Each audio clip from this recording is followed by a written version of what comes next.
When Lord Buddha attained enlightenment, people wanted to know what knowledge Buddha had gained.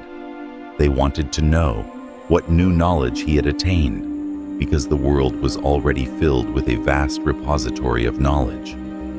They wanted to know what Buddha had learned that was different from what everyone else knew. One day, a person came to Buddha and said, "O Buddha, I am a knowledgeable person. I have deeply studied all the scriptures, the Vedas, and the Puranas. I have done deep contemplation. I have heard that you have also attained enlightenment. I have come to know what you have gained. What is that knowledge that we were unaware of until now? What did you gain?" Listening to the person's words, Buddha smiled and said, "I have not gained anything. In fact, what I had has also left me." The person asked, "What has left you?" Buddha replied, "Greed, attachment, illusion, lust, envy, anger, desire, and passion have all left me." The person said, "Then what did you gain?" Buddha replied, "Nothing." The person then said, "Why do people say that you have attained enlightenment? Didn't you gain knowledge?" Buddha smiled and said, "I did not attain knowledge. Knowledge is everywhere, in every particle. I only lost my ignorance. When ignorance is gone, what remains?" The person said, "If there is no ignorance, only knowledge remains." Buddha said, "When neither knowledge nor ignorance remains, what remains?" The person fell at Buddha's feet and said, "O Buddha, I never thought about this state." Buddha said, "Whatever I had, I lost everything. After losing everything, I realized that what I was in love with, what I wanted to gain, was not the truth. So, what was the truth that Buddha attained?" Buddha said, "I lost everything. Then I saw the knowledge. But on the contrary, we want to gain everything. Buddha talks about losing, and we talk about gaining. We meditate for enlightenment, but are we ready to accept ourselves as ignorant? Because if one is knowledgeable, why would they need to attain knowledge? Because they are already knowledgeable. And another problem is that we consider ourselves knowledgeable and want to attain knowledge. How is this possible? Because knowledge can only be attained by one who is ignorant. First, we do not even understand what knowledge and ignorance are. If you try to understand carefully, you will find that what we consider knowledge is actually ignorance. Our knowledge is our ignorance. For example, our knowledge says that we breathe and live, but if you look and think carefully, you will find that we never breathe. Breathing happens automatically, because if we could breathe and stop breathing, then we could stop and start breathing anytime. Then no one would ever die. If there were dead, even the dead would be breathing. Then it is our knowledge that says, we breathe. Since the time humans have come to this earth, they have been functioning in the same way. Have you noticed? Whether a person is poor or rich, they all have the same emotions. Everyone gets angry, everyone loves, everyone is selfish, everyone is greedy, everyone wants to surpass each other in history. There have been great kings and emperors who destroyed and ruined a lot to create and preserve their honor. But today, those kings and emperors are not there. Instead, we are here. What a king or an emperor does, a poor person also does. They can do anything to preserve their honor.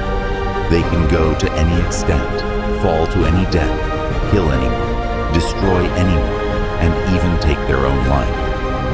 In the end, whether one is an emperor or a poor person, both leave their lives in the same state. An emperor may leave their life on the battlefield, and a poor person may leave their life outside their hut in the open field. But the pain of dying is the same. For thousands of years, everything has been happening the same way.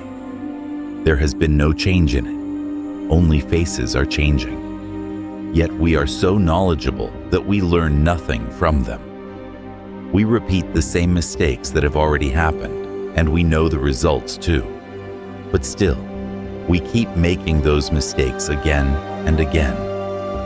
That is why Buddha says we are ignorant, because what we consider our knowledge keeps us away from the truth.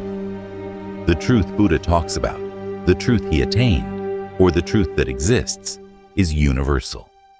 It remains the same everywhere, at all times, in all situations. It does not change. But our knowledge, our truth, changes with circumstances, time, and place. One truth that is true in India becomes false in other countries. Like love and compassion are universal truths. They remain the same everywhere, in every situation. They manifest the same in all beings, whether human or animal. Just as a mother loves her child, a cow loves her calf. Love transcends caste, religion, and physical appearance. That is why Buddha talks about love and compassion. But we do not understand the love and compassion Buddha talks about. We also love, but do we truly love? A husband says he loves his wife very much, but after some time, the same husband kills his wife. How is it possible that where there was love, now there is anger? Because there was no love, only physical attraction, so it changed over time. The love or any behavior we learn from our family, the people around us, and society. Our intellect is shaped by our thoughts, but the thoughts being instilled in us by our surroundings are degrading our intellect and understanding. It is getting distorted. Love is a natural process, a gift from nature, and it is a part of nature. Nature loves us, takes care of us in every way, but in return, it never demands anything from us, while we are busy destroying nature. This is the love that is also within us, but we have forgotten it. The love we know and understand is artificial, based on selfishness, and we have learned it from outside, from our society and the people around us. We want to imitate everything in society.